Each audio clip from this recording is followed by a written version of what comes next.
Bonjour, c'est de nouveau Sandrine pour la suite de notre enseignement sur 2 Corinthiens. J'espère que maintenant que vous avez pu revoir la chronologie de la relation entre Paul et les Corinthiens et qu'on a regardé un petit peu à la structure, vous avez un fondement suffisamment solide pour qu'on puisse entrer plus dans le texte. Donc, quand je préparais 2 Corinthiens, j'étais en même temps en train de lire un livre de Ian Bradbeer qui s'appelle The Operating System of Jesus. Donc, le système opérationnel de Jésus, quelque chose comme ça. Et il y a une phrase qu'il a dit qui m'a impactée. J'aimerais vous la lire. La traduire. On doit adopter une manière d'étudier qui nous donne et nous fait grandir dans une relation intime avec Jésus ressuscité. Je vais vous la relire une fois. On doit adopter une manière d'étudier qui nous donne et nous fait grandir dans une relation intime avec Jésus ressuscité.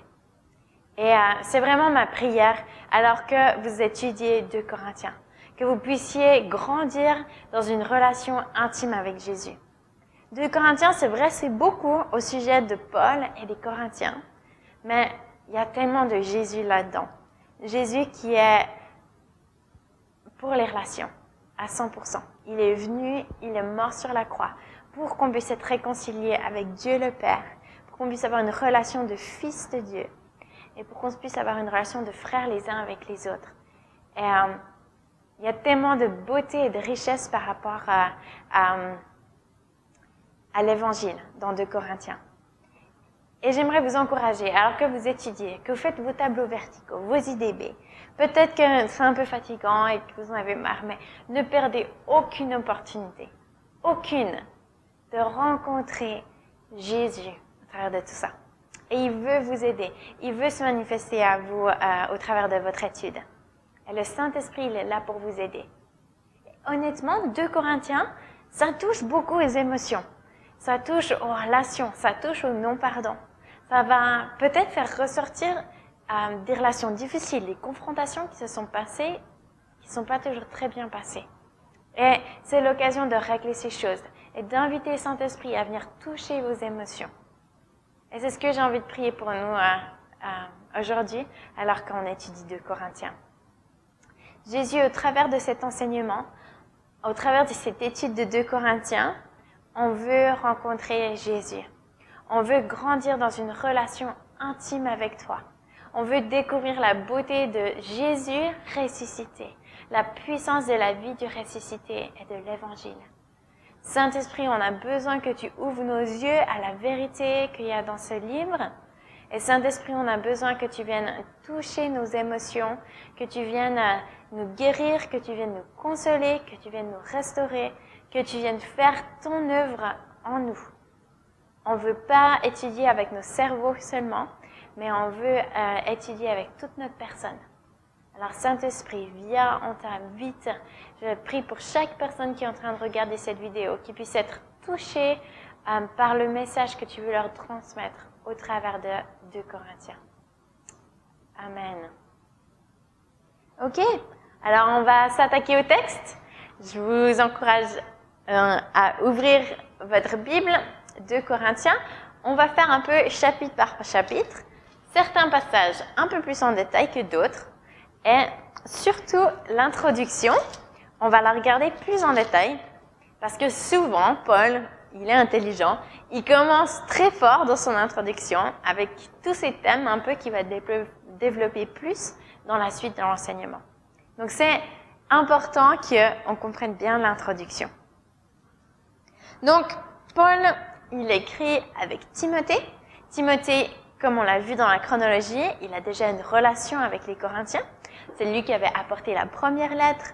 Donc, le fait qu'il inclut Timothée, c'est important parce que c'est quelqu'un qui connaît les Corinthiens, quelqu'un envers qui ils peuvent être redevables et quelqu'un qui a une relation avec eux, comme j'ai déjà dit. Et Paul, il va écrire à tous ceux qui sont à Corinthe, l'église de Dieu qui est à Corinthe, et à tous les saints qui sont dans toute l'Achaïe. Donc, c'est toute la région autour de Corinthe. Et déjà ça, C'est intéressant. Parce que Paul, c'est une lettre qui est très personnelle à l'église de Corinthe, aux gens qui sont à Corinthe, par rapport à une restauration et une réconciliation qui doit se faire, à cause de tensions qu'il y a eu, à cause de cette lettre sévère qu'il a envoyée. Mais on voit que l'implication des tensions qu'il y a eu entre Paul et les Corinthiens, ça s'est répandu dans toute l'Achaïe. Donc c'est toute l'Achaïe qui a besoin d'entendre que Paul, il aime les Corinthiens. Que Paul, il a cet amour extrême pour eux. Et que Paul, il veut restaurer cette relation. Pas juste avec les Corinthiens, mais avec tous. Et souvent, on oublie, ou bien peut-être vous avez expérimenté au second degré des blessures, des tensions à cause de deux personnes qui ont eu une confrontation, qui ont eu des tensions entre eux. Et vous-même, en tant qu'observateur, ça vous a touché, ça vous a impacté. Eh bien, le message de réconciliation, il est aussi pour ces personnes-là. Alors, laissez le Saint-Esprit vous toucher, même si ce n'est pas directement vous qui avez une relation à restaurer, mais que vous avez simplement, en tant qu'observateur, été influencé par ça. Donc ça, c'est juste dans le premier verset qu'on peut déjà retirer beaucoup de vérité. Donc, dans cette introduction, il y a un mot-clé. Un mot qui va être répété plusieurs fois. J'ai noté qu'il est 9 fois, juste dans ce petit paragraphe, des versets 1 à 7. Et c'est le mot consolation ou consoler. S'il est répété autant de fois, sûrement que c'est justement un mot-clé. Et un mot-clé, c'est un mot qui va nous permettre d'ouvrir la porte du livre pour le comprendre. Et c'est Paul, c'est important qu'il commence par ça, à cause du message qu'il a apporté, à cause de la relation qu'il y a avec les Corinthiens. Mais il ne va pas commencer n'importe comment. La première fois qu'il parle de consolation, c'est au verset 3. Et il parle du fait que c'est le Dieu de toute consolation. Donc on voit qu'il base ce qu'il croit, son message, sur Dieu, sur qui est Dieu. Et c'est un thème qui va se reproduire tout au long de cet enseignement, de ce livre. Paul, il ne s'appuie pas sur sa propre sagesse, il ne s'appuie pas sur ses propres connaissances, sa propre force, mais sur Dieu, Dieu qui est un Dieu compatissant. Et il le fait plus tard en parlant de notre consolation, verset 5, qui abonde par le Christ. Donc il parle de la consolation qui vient du Père et la consolation qui vient du Christ. Et on sait que le Saint-Esprit est appelé le consolateur. Donc c'est un thème qui concerne Dieu dans toute sa personne. Et Paul, il veut vraiment être sûr que c'est pas juste une consolation humaine, c'est pas juste une tape sur le dos, mais c'est quelque chose qui vient de Dieu. Et il veut pousser les Corinthiens à aller à la source. Et en observant ce mot-clé, j'aimerais vous présenter un outil qui s'appelle l'étude de mots. Et ça peut être utile quand vous faites une observation de rechercher au sens du mot. Allez au mot, vous pouvez regarder dans le lexique grec, quel est le mot d'origine, regardez sa définition. Et souvent, la définition, ça permet de vraiment comprendre encore plus en profondeur ce que Paul il est en train de dire. Donc, vu qu'ici, le mot-clé, c'est consolation, ce que j'ai fait, c'est que dans un lexique grec, j'ai recherché le sens du mot consolation. Et je l'ai fait en allant sur le site lueur.org, que je vous encourage vivement à utiliser quand vous voulez regarder au texte original. Et donc, j'ai découvert que le mot consolation, au verset 3, quand on parle du Dieu de toute consolation, c'est le mot grec paraklésis. Excusez mon grec, je ne parle pas couramment. Et j'ai découvert que ce mot-là, il est utilisé 29 fois dans 28 versets du Nouveau Testament, dans une dizaine de livres, mais 11 fois seulement dans 2 Corinthiens. Donc on voit que c'est un thème spécifique à 2 Corinthiens qui est très important. Donc une des définitions du dictionnaire Strong, c'est consolation, réconfort, soulagement, qui est le moyen de réconfort, de rafraîchissement, tel que le salut messianique. Ainsi, les rabbis, ils appellent le Messie le consolateur, celui qui réconforte. Donc on voit que même dans la définition grecque du terme qui est utilisé, on a cette idée de soulagement, de rafraîchissement, et l'idée que Jésus est le Messie qui apporte cette consolation. Je ne me suis pas arrêtée au dictionnaire grec, j'ai simplement regardé aussi dans un dictionnaire Larousse en français pour savoir qu'est-ce que vraiment consoler ça veut dire, consolation ça veut dire. Parce que des fois, de remplacer un terme par un autre, ça permet de voir le texte un petit peu différemment. Et donc le Larousse nous dit que la consolation, c'est un soulagement apporté à un chagrin, à la peine de quelqu'un. Donc là, on a de nouveau le rappel du mot soulagement. Et je sais pas vous, mais c'est un sentiment que j'ai pu ressentir en lisant cette lettre. Il y a ce soulagement qui vient avec la restauration de la relation.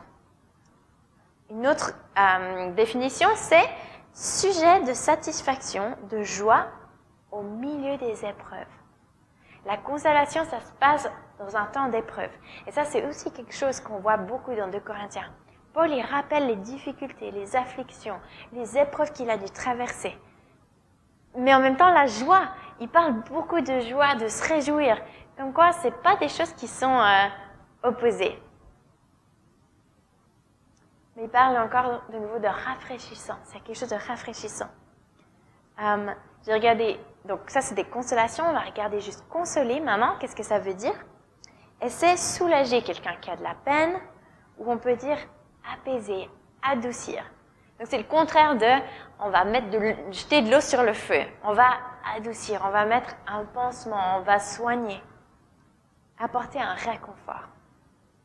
Bon, le problème avec ces définitions, c'est que des fois j'ai tendance à pas m'arrêter. Donc, une fois que j'ai regardé cette définition de consolation, j'avais envie de regarder à réconfort. Qu'est-ce que ça veut dire réconforter? Vu que c'est quelque chose qui est répété plusieurs fois.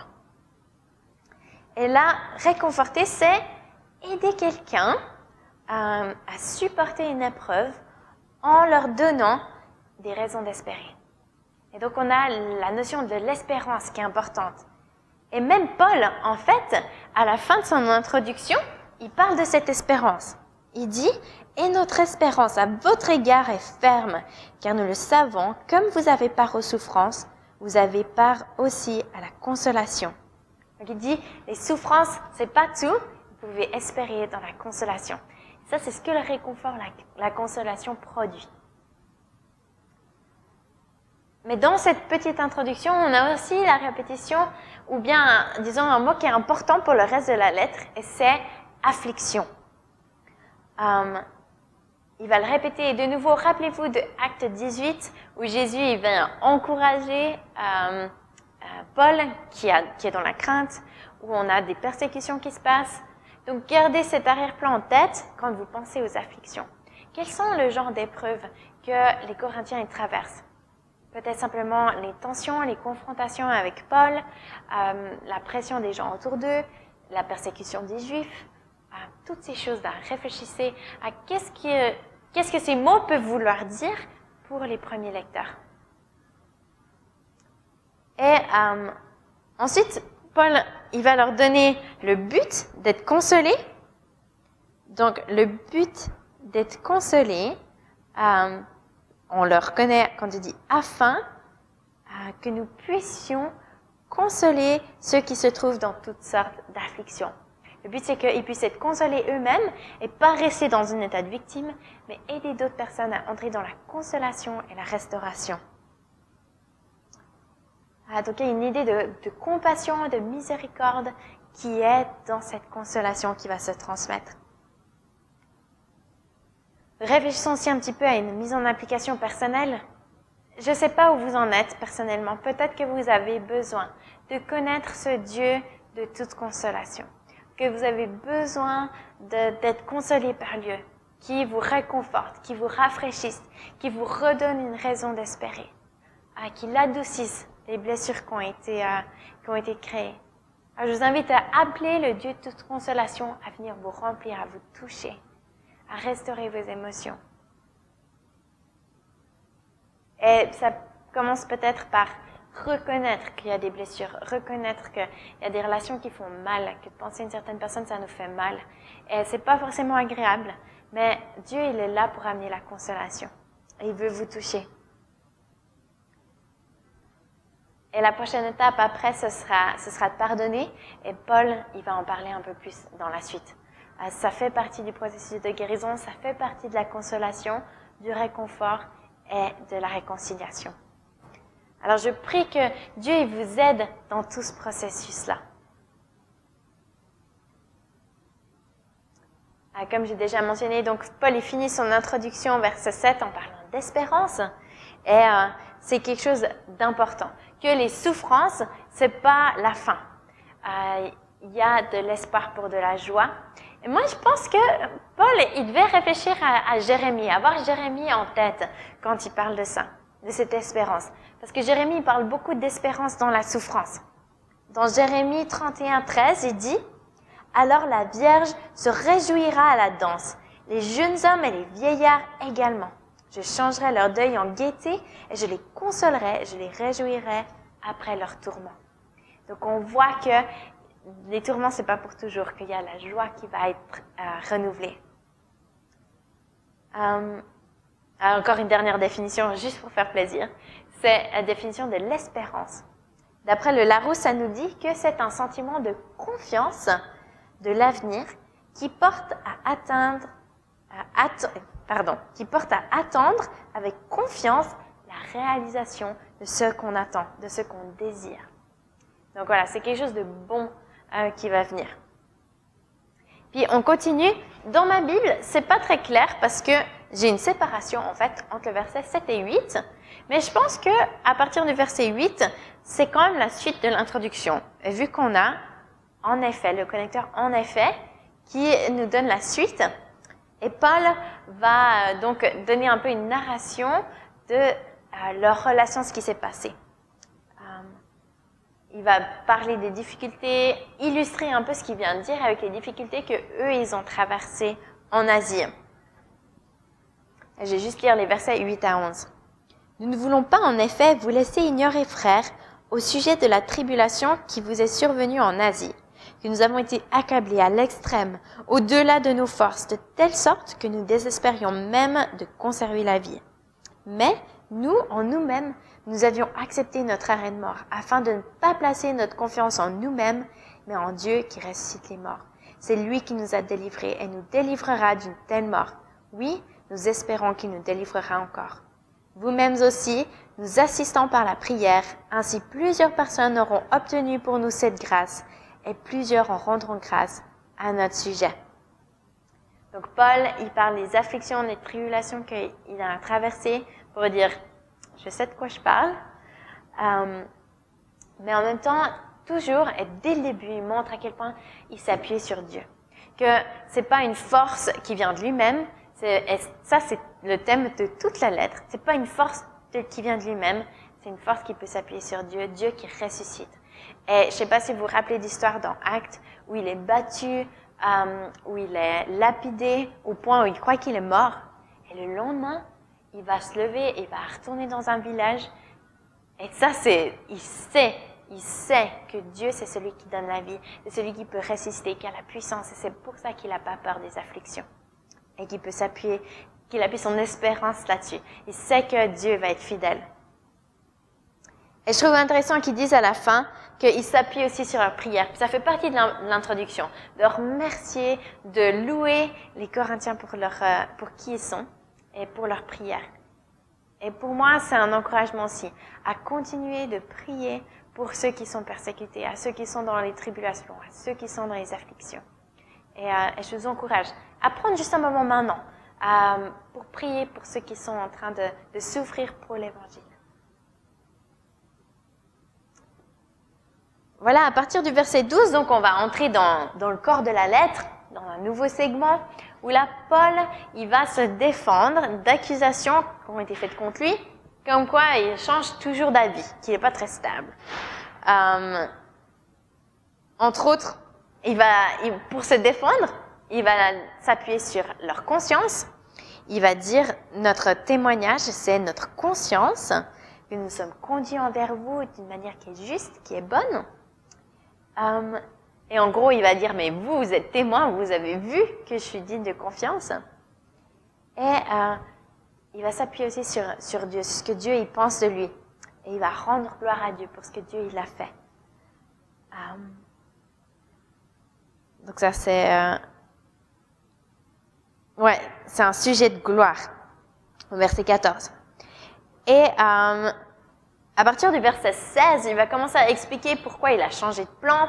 Il leur a dit qu'il allait venir, mais pour finir, il ne l'a pas fait. Et les accusations qu'il reçoit, c'est qu'il aurait usé de légèreté, qu'il aurait une résolution selon la chair, c'est-à-dire qu'il dit oui, mais en fait, c'est non.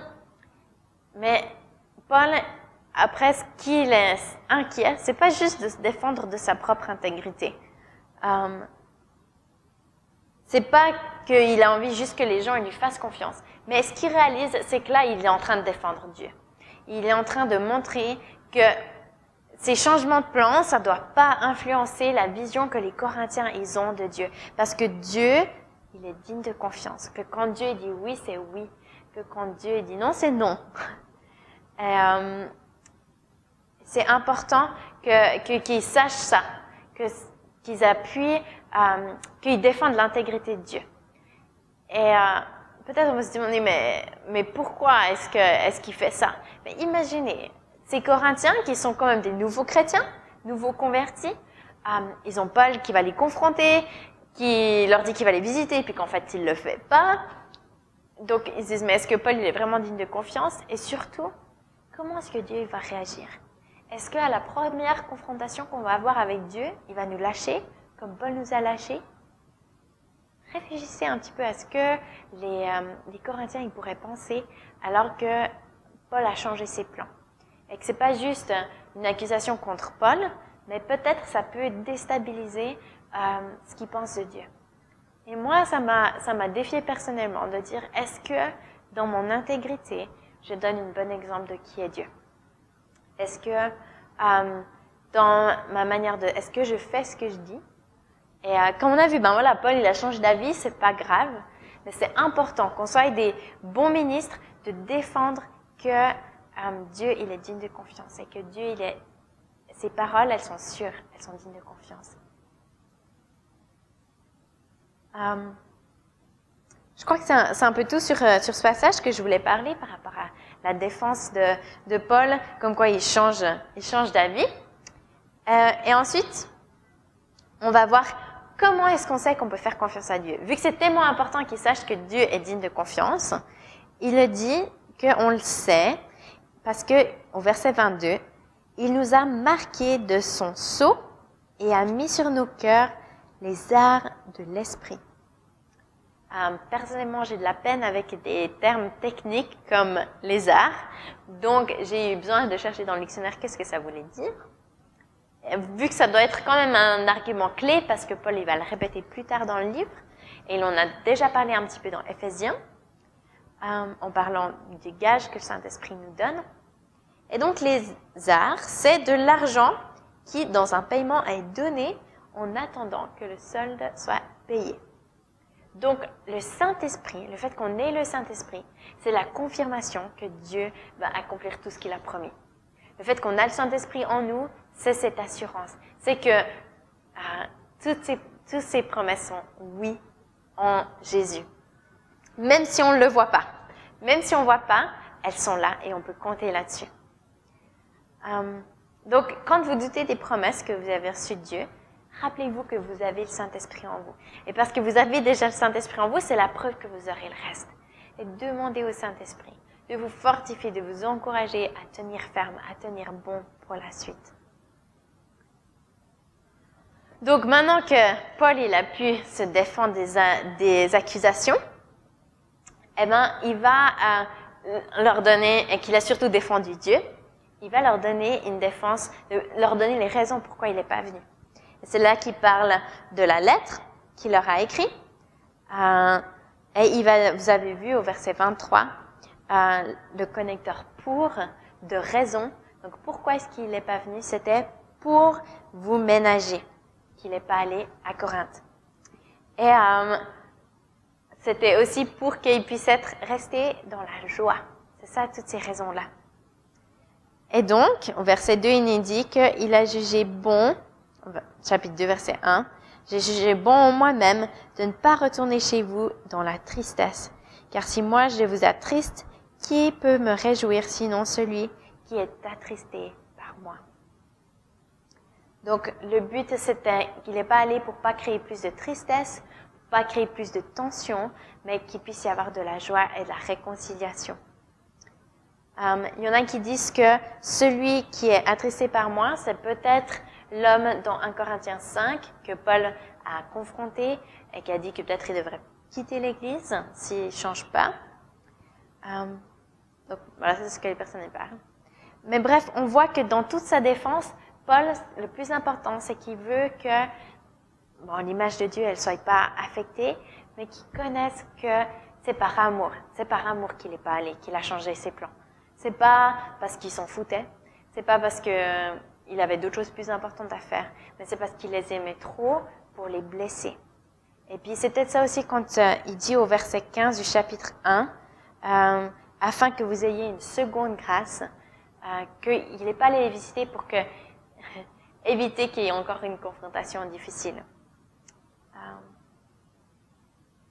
Et donc après tout ça, il parle du fait qu'il a pardonné à ces personnes-là qui ont causé des tensions et qu'ils encouragent tout le monde à continuer à pardonner.